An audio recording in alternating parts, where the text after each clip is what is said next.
Most people get this wrong the moment they hear Dominican Republic. They assume it is only a tourism-driven economy or a place for offshore shortcuts. But here's the truth no one tells you. The Dominican Republic actually has a structured, legally recognized company formation system with real compliance rules, tax obligations, and formal registration procedures. Now, here is the real problem. Most beginners either underestimate the process completely, or assume it works like a quick online offshore setup. And both assumptions lead to delays, rejections, or expensive mistakes. So in this video you are going to learn exactly how to start a company in the Dominican Republic in 2026. We will cover company types, legal requirements, step-by-step incorporation, documents needed, banking setup, tax structure, costs, timelines, residency considerations, and the biggest mistakes to avoid.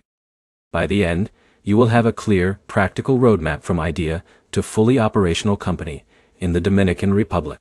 And we are starting right away with the foundation. Because before anything else you need to understand how the Dominican business system actually works. The Dominican Republic is one of the fastest growing economies in the Caribbean. It has a mix of tourism, manufacturing, services, and foreign investment zones. And it follows a civil law system, influenced by Spanish legal tradition. Now here's where most people get confused. They assume Caribbean jurisdictions are all the same. But the Dominican Republic is not a simple offshore registration zone. It is a regulated onshore economy with clear company laws and tax compliance rules. That means you must follow a formal incorporation process including government registration, tax registration, and banking verification. Now here's where it gets interesting. The country also offers special economic zones that provide tax incentives for export-oriented businesses, which makes it attractive for international entrepreneurs who structure things correctly. Now let's talk about company types. The most common company structure in the Dominican Republic is the SRL, which stands for Sociedad de Responsabilidad Limitada. This is similar to an LLC in the United States or a private limited company in the UK. There is also the SA, or Sociedad Anónima, which is used for larger corporations and more complex business structures. Now, here's where it becomes important. For most foreign entrepreneurs, the SRL is the preferred structure because it is simpler, requires lower capital, and has fewer administrative requirements. Now let's talk about capital requirements. An SRL in the Dominican Republic typically requires a minimum capital, which is not always strictly enforced at high levels, but you should plan for a reasonable operational capital deposit depending on your business activity. Now, here's the key detail. This capital is not a fee. It belongs to the company and can be used for operations after registration. Now here's a curiosity loop for you. In a minute, I will show you the exact step-by-step process that determines whether your Dominican company gets approved quickly or gets stuck in bureaucratic delays due to documentation or tax registration issues. But first, let's answer an important question. Can foreigners start a company in the Dominican Republic? The answer is yes. Foreigners can fully own companies in the Dominican Republic. There are no nationality restrictions on ownership in most business sectors. However, there are conditions. You must complete legal registration, appoint a local registered address, and comply with tax and corporate regulations. Now here's what most beginners miss. Even though ownership is open, compliance is strict. You cannot ignore tax registration or banking verification. Now let's move into the actual process. Company formation in the Dominican Republic is a multi-step legal process.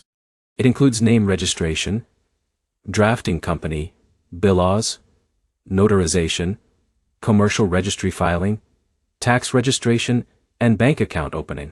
And in a minute, I will break each step down so clearly that you can follow it even if you have never registered a company before. But first, let's talk about documents. You will need identification documents, proof of address, shareholder details, company bylaws, and sometimes a power of attorney if you are not physically present. Now here's where most beginners make a mistake. They underestimate the importance of properly drafted bylaws. In the Dominican Republic, bylaws define your company's entire legal structure. Now let's go step by step. Step 1 is choosing your company name. You must check availability and reserve your business name through the National Office of Industrial Property. Now here's where it becomes important. Name approval ensures that your business identity is unique and legally protected. Step 2 is drafting company bylaws. This document defines ownership, share distribution, management structure, and operational rules. Now here's where most people fail. They use generic templates that do not comply with local legal requirements. That causes delays during registration. Step 3 is notarization. Your company documents must be notarized by a Dominican public notary before submission to the commercial registry. Now here's the key insight. This step makes your company legally valid in document form before government registration. Step 4 is registration with the Chamber of Commerce and Production. This is where your company is officially recorded in the commercial registry. Now here's where it gets real. Once registered, your company becomes a legal entity recognized under Dominican law. Step 5 is tax registration with the Dirección General de Impuestos Internos, also known as DGG. Now let's pause here because this is critical. Many beginners assume company registration is enough. But in the Dominican Republic, tax registration is mandatory for legal operation. Without it, your company cannot issue invoices or operate legally. Now here's where it gets interesting. Tax registration also determines your VAT obligations, income tax structure, and compliance reporting requirements.